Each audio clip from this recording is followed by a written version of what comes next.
Tunapozindua huduma hii, wateja wetu zaidi ya milioni 6 wanakuwa kwenye nafasi ya kuweza kupata huduma hii ambayo inapatikana kwa kutumia simu ya mkononi.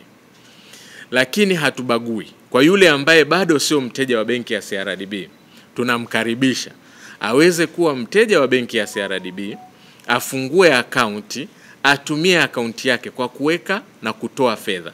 Kwa maana ukitaka kutumiwa, ukitaka kununua umeme, ukitaka kulipia maji, ukitaka kulipia TRA, ukitaka kulipia GPG, uweze kutumia simu yako ya mkononi, na mifumo yetu itakusoma, itakuelewa na itakuambia kwamba kulingana na miamala yako unaweza ukachukua kiasi fulani.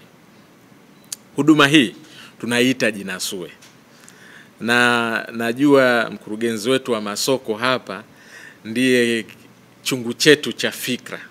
Kwa hiyo alifikiria vizuri sana na akaleta neno hili Jinasue, kwa sababu mara nyingi unapokwama kwenye swala la kifedha unafikiria kwamba natokaje. Katika kutoka ndio kujinasua, na mara nyingi watu wengi tunafikiria kunasuliwa, lakini kwenye hili wewe mwenyewe kwa kutumia simu yako ya mkononi unajinasua wewe mwenyewe. Kwa hiyo Jinasue ni mkopo wa kidigitali ambao mtu yoyote yule anaweza akaupata akiwa na simu yake ya mkononi na akiwa amepakua application ya sim banking au kwa kutumia USSD, yani simu zile za kawaida, kwa kupiga *150*03 alama ya reli, na atakuwa ameingia kwenye uwanja wa sim banking na atapata mkopo huu. Mkopo huu una riba nafuu sana. Riba hii ni 8% tu. Na mtaelewa kwamba serikali pamoja na Benki Kuu ya Tanzania imekuwa ikiomba sana hizi financial institution kushusha riba mpaka single digit. Kwa hiyo sasa single digit tumewafikia kwa 8% tu unaweza ukaupata mkopo huu.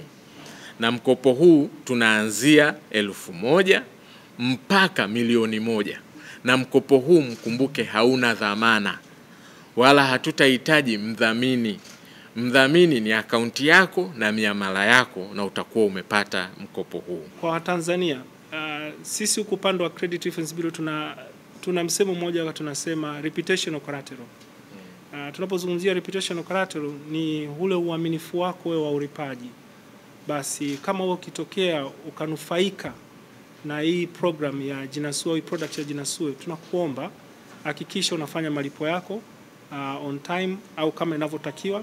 Lakini pia kikubwa, kama wewe hujajiunga basi bado na upande wa CRDB kuwa hata na account, kumbuka taarifa zako ndio dhamana yako. Kama alivyosema mheshimiwa Adili hapa kwamba bila dhamana yako hapa ni data yako. Kwa hiyo zile data zako za transaction unazozifanya kuweka na kutoa, hakikisha unazipitisha kwenye akaunti yako ya benki ya CRDB ili uweze kunufaika na Jinasue. Tumechoka kutangazwa. Unamwazima mtu 20 jioni kwenye maombi unakuta anaombea roza madeni. Watu sio wasiri tena. Kwa sasa hivi tu ukiona umekwama unageukia nyuma, hamna naye kuona, unajinasua, una fix shida ndogo ndogo. Kwa hiyo asanteni sana CRDB kwa kuendelea kutufanya sisi ambao ni ma-influencer wa benki yetu tunakuwa na kifua mbele, yani tunalinga na mambo mengi. Kwa hiyo Mungu awabariki sana wa Tanzania. Ukikwama Jinasue.